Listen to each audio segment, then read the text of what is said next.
تفہیم القرآن سید ابو العلا مودودی سورہ انعام آیات 1 تا 11۔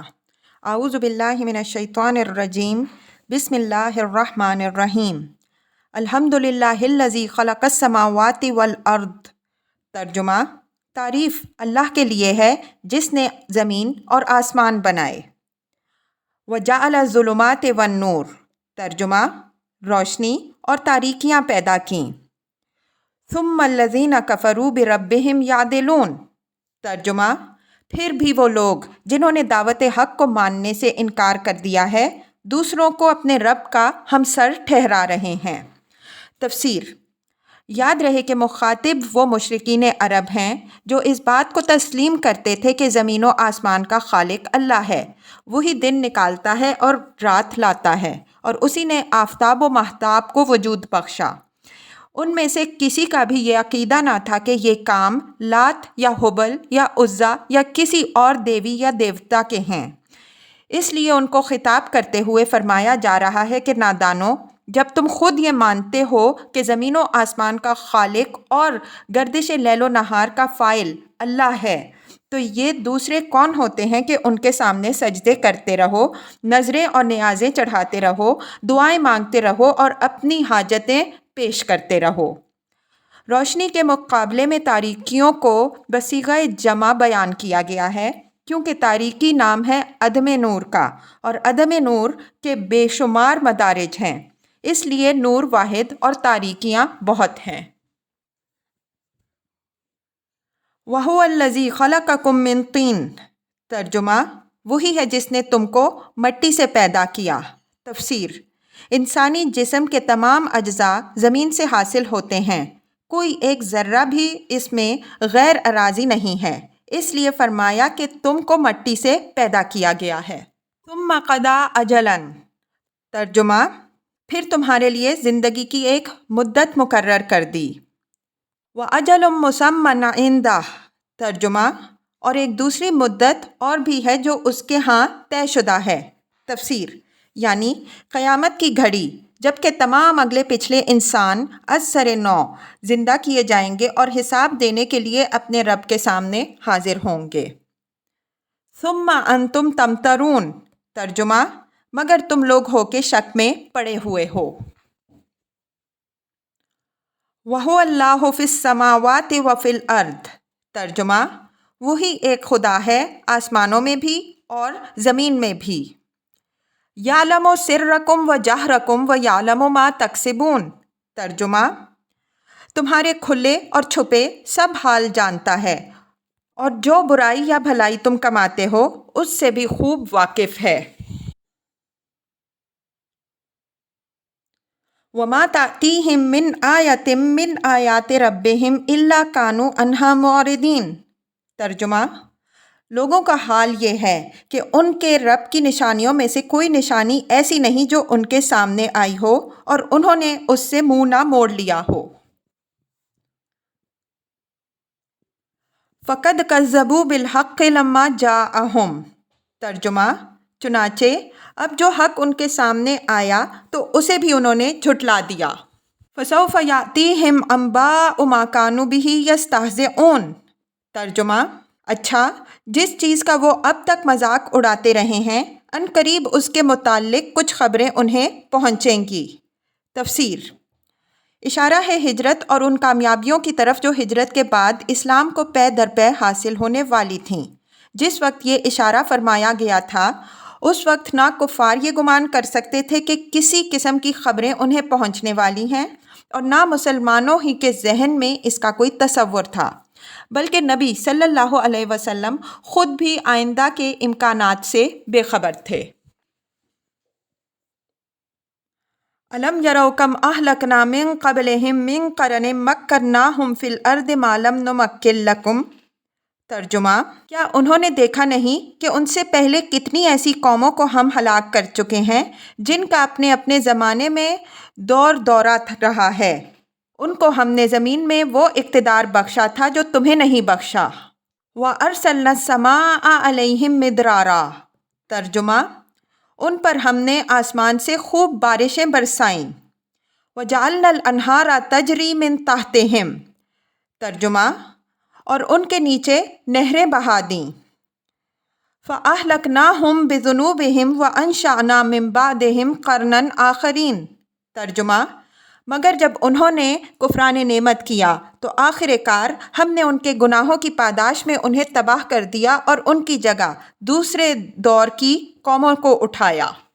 وَلَوْ نَزَّلْنَا عَلَيْكَ كِتَابًا فِي قِرْطَاسٍ فَلَمَسُوهُ بِأَيْدِيهِمْ۔ ترجمہ، اے پیغمبر صلی اللہ علیہ وسلم، اگر ہم تمہارے اوپر کوئی کاغذ میں لکھی لکھائی کتاب بھی اتار دیتے اور لوگ اسے اپنے ہاتھوں سے چھو کر بھی دیکھ لیتے، لَقَالَ الَّذِينَ كَفَرُوا إِنْ هَذَا إِلَّا سِحْرٌ مُبِينٌ۔ ترجمہ، تب بھی جنہوں نے حق کا انکار کیا ہے وہ یہی کہتے کہ یہ تو صریح جادو ہے۔ وَقَالُوا لَوْلَا أُنزِلَ عَلَيْهِ مَلَكٌ۔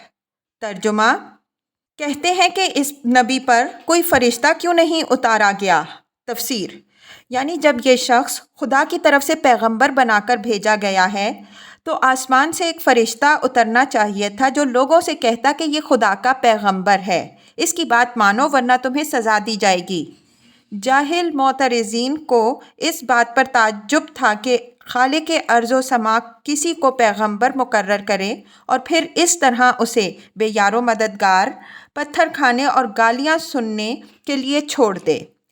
اتنے بڑے بادشاہ کا سفیر اگر کسی بڑے اسٹاف کے ساتھ نہ آیا تھا تو کم از کم ایک فرشتہ تو اس کی اردلی میں رہنا چاہیے تھا تاکہ وہ اس کی حفاظت کرتا، اس کا رعب بٹھاتا، اس کی ماموریت کا یقین دلاتا اور فوق الفطری طریقے سے اس کے کام انجام دیتا۔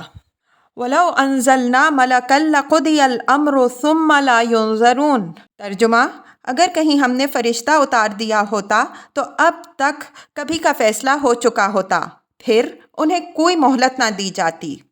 تفسیر، یہ ان کے اعتراض کا پہلا جواب ہے۔ اس کا مطلب یہ ہے کہ ایمان لانے اور اپنے طرز عمل کی اصلاح کر لینے کے لیے جو مہلت تمہیں ملی ہوئی ہے یہ اسی وقت تک ہے جب تک حقیقت پردہ غیب میں پوشیدہ ہے، ورنہ جہاں غیب کا پردہ چاک ہوا پھر مہلت کا کوئی موقع باقی نہ رہے گا۔ اس کے بعد تو صرف حساب ہی لینا باقی رہ جائے گا، اس لیے کہ دنیا کی زندگی تمہارے لیے ایک امتحان کا زمانہ ہے، اور امتحان اس امر کا ہے کہ تم حقیقت کو دیکھے بغیر عقل و فکر کے صحیح استعمال سے اس کا ادراک کرتے ہو یا نہیں، اور ادراک کرنے کے بعد اپنے نفس اور اس کی خواہشات کو قابو میں لا کر اپنے عمل کو حقیقت کے مطابق درست رکھتے ہو یا نہیں۔ اس امتحان کے لیے غیب کا غیب رہنا شرط لازم ہے، اور تمہاری دنیاوی زندگی جو دراصل مہلت امتحان ہے اسی وقت تک قائم رہ سکتی ہے جب تک غیب غیب ہے۔